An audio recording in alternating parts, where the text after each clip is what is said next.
اور پھر chief editor تک اس کی رسائی ہو جاتی ہے۔ ایڈیٹر اس کی توجہ اہم موضوعات پر مضمون لکھنے کی طرف دلاتا ہے۔ اس کا پہلا مضمون اخبار میں اہم جگہ پاتا ہے، پھر وہ اہم ترین سوشل سیاسی موضوعات پر مضامین لکھنا شروع کرتا ہے جو پہلے صفحے پر مرکزی جگہ پاتے ہیں۔ ان تمام مضامین کے پیچھے عورت کا ہاتھ ہے جو اس کے پرانے فوجی ساتھی کی بیوی ہے۔ فورسٹر کی بیوی اس کے لکھے مضامین دیکھتی ہے، ان کی کاٹ چھانٹ کرتی ہے، پھر اسے اخبار میں دینے کے لیے کہتی ہے۔ اس کے حکومت کے سیاسی آدمیوں سے تعلقات ہیں، ان سے وہ اہم راز حاصل کرتی ہے اور ان مضامین کا حصہ بناتی ہے۔ ڈیروئے کو سیاسی اور اہم شخصیتوں سے متعارف کرواتی ہے۔ یہ ساری دعوتیں مادام فورسٹر کے ڈرائنگ روم میں ہوتی ہیں جہاں پیرس کی اہم خواتین آتی ہیں۔ ان میں ایک عورت مادام ڈی میرل بھی ہے جو مادام فورسٹر کی سہیلی ہے۔ ناول کا ہیرو ڈیروئے اس سے عشق شروع کر دیتا ہے اور اس کے ساتھ ساتھ وہ مادام فورسٹر سے بھی جسمانی رسم و راہ بڑھانا چاہتا ہے۔ مادام اس کے اس اظہار عشق کا جواب نفی میں دیتی ہے اور اسے کہتی ہے کہ ہم اچھے دوست بن کر بہتر وقت گزار سکتے ہیں۔ چند ماہ بعد چارلس فورسٹر کی صحت بگڑ جاتی ہے۔ مادام اسے لے کر آب و ہوا کی تبدیلی کے لیے صحت مند مقام پر لے جاتی ہے۔ اس کی حالت بگڑ جاتی ہے تو وہ ڈیروئے کو بلا لیتی ہے۔ چارلس فوت ہو جاتا ہے۔ ڈیروئے مادام کو شادی کی پیشکش کرتا ہے۔ چند ہفتے سوچ بچار کے بعد مادام اس سے شادی کر لیتی ہے اور مادام ڈیروئے بن جاتی ہے۔ شادی کے بعد ڈیروئے اسے اپنے ماں باپ کے پاس نارمنڈی لے جاتا ہے جہاں اس نے اپنا بچپن گزارا ہے۔ مادام وہاں جا کر کچھ زیادہ خوش نہیں ہوتی، اسے دو جگہ اور ڈیروئے کے ماں باپ پسند نہیں آتے، چنانچہ 2-3 دن رہ کر واپس پیرس آ جاتے ہیں جہاں آ کر حالات بدلنا شروع ہو جاتے ہیں۔ اخبار کا سارا عملہ اس راز سے آگاہ ہو جاتا ہے کہ ڈیروئے کا مضامین اس کی بیوی لکھتی ہے، چنانچہ وہ سب اسے باتوں باتوں میں اس کا طعنہ دیتے ہیں اور اسے بیوی کا دست نگر کہنا شروع کر دیتے ہیں۔ ڈیروئے اس بات سے بہت چڑھتا ہے اور وہ اپنی بیوی میڈلین، جو مادام فورسٹر کا اصلی نام ہے، سے حسد کرنے لگتا ہے اور اسے طعنہ دیتا ہے کہ وہ اس سے بے وفائی کر رہی ہے، جس کا وہ انکار نہیں کرتی۔ ڈیروئے کا شک امر بیل کی طرح پھیلنے لگتا ہے۔ اسے مزید ستانے کے لیے وہ اخبار کے مالک کی بیوی مادام والٹر سے تعلقات قائم کر لیتا ہے۔ کچھ عرصے بعد مادام والٹر کے بے وقت اور لاتعداد جسمانی تقاضوں سے وہ اکتا جاتا ہے، بیوی سے فاصلہ بڑھتا رہتا ہے اور پھر اچانک اسے اپنی بیوی سے چھٹکارا مل جاتا ہے۔ ایک پولیس افسر کو ساتھ لے کر وہ ایک فلیٹ پر جاتا ہے جہاں اس کی بیوی ایک وزیر کے ساتھ رنگ رلیاں منا رہی ہے۔ دونوں پکڑے جاتے ہیں اور دونوں پر بدکاری کا مقدمہ قائم ہو جاتا ہے۔ ڈیروئے اب ایک آخری مارکہ مارتا ہے اور اخبار کے ایڈیٹر کی بیٹی سوسین والٹر سے تعلق قائم کر لیتا ہے۔ مادام والٹر اور والٹر بے بس ہیں کیونکہ سوسین والٹر شادی کرنے پر تلی ہوئی ہے۔ ناول کے آخر میں ڈیروئے کی شادی سوسین والٹر سے ہو رہی ہے۔ پیرس کے تمام سیاسی اور اہم شخصیات شامل ہیں۔ ڈیروئے اہم ترین آدمی بن چکا ہے، لیکن شادی کے وقت بھی وہ اپنی پہلی محبت ڈی میرل کے بارے میں سوچ رہا ہے اور وہ بھی شادی میں شامل ہے۔ اسے مبارکباد دیتی ہے اور کہتی ہے کہ شادی سے کوئی فرق نہیں پڑتا، میں اب بھی تم سے ملنے میں کوئی عیب نہیں سمجھتی، میں اب بھی تم سے ملتی رہوں گی۔ بیلیمی اس ناول کے ہیرو کا نک نیم ہے۔ بیلیمی کو چھپتے ہی بڑی پذیرائی ملی اور 4 مہینے میں اس کے 37 ایڈیشن چھپ گئے۔ شاید پیرس کے مردوں اور عورتوں کو اس ناول میں اپنے چہرے دکھائی دے رہے تھے۔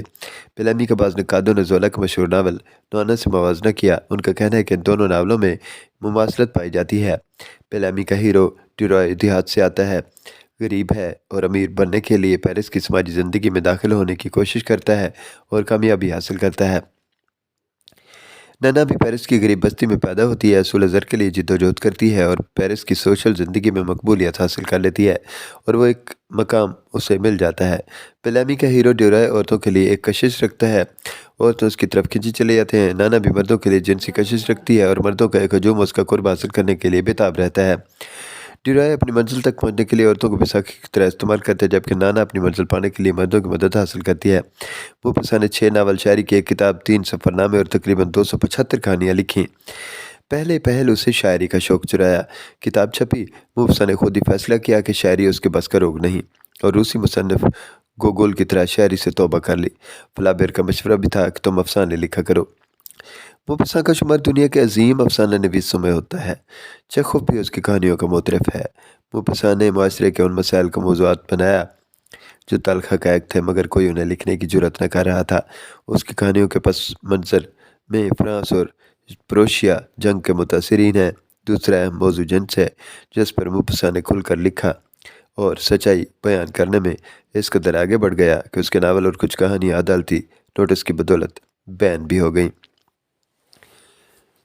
موپاسا کی حقیقت پسندی اور نیچرلزم نے ساری دنیا کے ادیبوں کو متاثر کیا۔ مختصر انداز میں لکھی گئی کہانیاں، جنسی وسائل کی باریک بینی کے بیان نے ساری دنیا کو ہلا کر رکھ دیا، اور اس کی تقلید میں ہر زبان میں افسانے لکھے گئے اور موپاسا کے بار بار مختلف زبانوں میں تراجم ہوئے۔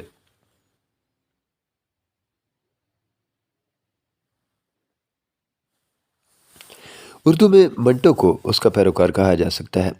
سمرسٹ ماہم اور او ہنری نے بھی اس کی تقلید میں افسانے لکھے۔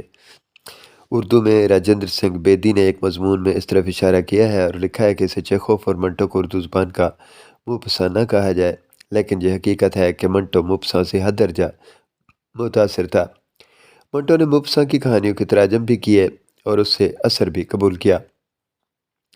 منٹو کی جو کہانی بھی پڑھی جائے، اس کے کسی نہ کسی حصے پر موپاسا کا رنگ ضرور نظر آتا ہے۔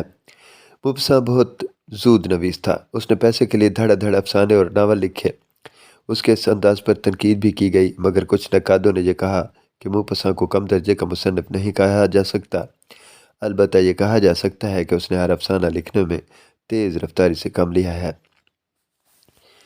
موپاسا کے ہاں انسانی زندگی کے باطنی نظام کا پورا نقشہ دکھائی دیتا ہے۔ وہ ریاکاری سے کام نہیں لیتا، جو دیکھتا ہے لکھ دیتا ہے۔ وہ یونانی ڈرامہ نگار کی طرح سوسائٹی میں نظر آنے والی چیزوں کا مصور تھا۔ تصویر اچھی بنے یا بری، وہ ہمیشہ یہ کہتا تھا کہ میں جو سوسائٹی میں دیکھتا ہوں، جو مجھے نظر آتا ہے، وہی لکھتا ہوں۔ موپاسا نے اپنے گرو فلابیر کی ہر بات پر عمل کیا اور فنی طور پر مضبوط بن کر لوگوں کے سامنے آیا۔ بس آخری دنوں میں اپنی نجی زندگی میں فلابیر کی باتوں پر عمل نہیں کیا اور اپنی زندگی برباد کر لی۔ لذت پرستی کے ہاتھوں اپنا سب کچھ گنوا دیا، اب نارمل زندگی گزار دی، جنسی زندگی کی بے راہ روی کے ہاتھوں اپنا دماغی نظام خراب کر بیٹھا۔ ایسا بیمار ہوا کہ جسم کے سارے بال جھڑ گئے۔ کئی بار خودکشی کرنے کی کوشش کی لیکن ناکام رہا۔ ایک بار اپنا گلا کاٹ لیا۔ یہ جنوری 1892 کی بات ہے۔ پیرس میں پیسے کے مقام پر اسے ہسپتال میں ڈاکٹر ایسپرینٹ پیلنچی کی نگرانی میں رکھا گیا۔ اب اس کا دماغی توازن بالکل بگڑ چکا تھا۔ آخر 6 جولائی 1893 کی صبح کو مختصر کہانی کا امام، جدید افسانے کا بانی، اس دنیا سے رخصت ہو گیا۔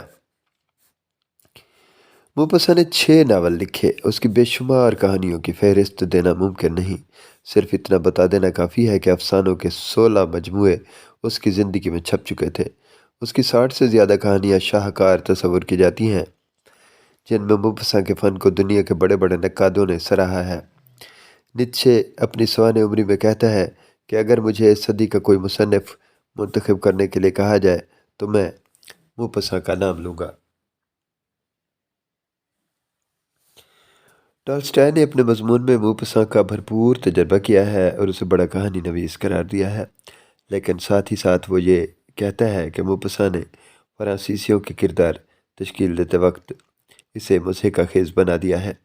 ٹالسٹائے اپنے مضمون میں کہتا ہے، میں روسی ہوں، فرانس کے ادیب اپنے ہم وطنوں کے بارے میں بہتر جانتے ہیں، لیکن انہوں نے جس طرح اپنی تحریروں میں فرانسیسیوں کو پیش کیا ہے، لگتا ہے وہ سب مویشی ہیں، جن زدہ ہیں اور مضحکہ خیز ہیں، حالانکہ انہوں نے آرٹ، سائنس اور فنون لطیفہ کے شعبوں میں بڑا نام پیدا کیا ہے۔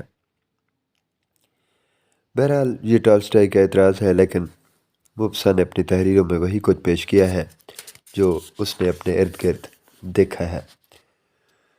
روسی ادیب گوگول جب تک پشکن کے زیر سایہ رہا، سلیقے کی زندگی بسر کرتا رہا۔ جب پشکن مر گیا تو اس کی زندگی اندھیروں میں بھٹک کر رہ گئی، دیوانہ ہو گیا، پاگل ہو گیا اور جنونی ہو گیا۔ کھانا پینا چھوڑ دیا، اپنے لکھے کو جلا دیا اور لوگوں نے اسے مردہ سمجھ کر زندہ دفنا دیا۔ موپاسا فلابیر کے زیر اثر رہا تو بڑا مصنف بن گیا۔ زندگی اپنے انداز میں گزاری تو بکھر کر رہ گیا، دماغی توازن کھو بیٹھا، اپنے ہاتھ سے اپنا گلا کاٹا اور ہسپتال میں دردناک موت سے دوچار ہو گیا۔